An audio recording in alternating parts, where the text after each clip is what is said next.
Hi friends, இன்னைக்கு எலிசட் அப்படின்ற வார்த்தைக்கு தமிழில் என்ன சொல்லுவாங்கன்னு பார்க்கலாம்.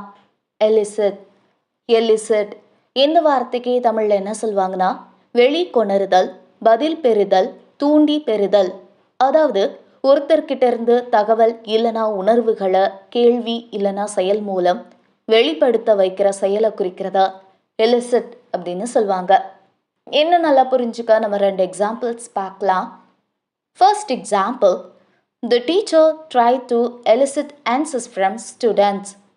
ஆசிரியர் மாணவர்களிடம் இருந்து பதில்களை பெற முயன்றார்.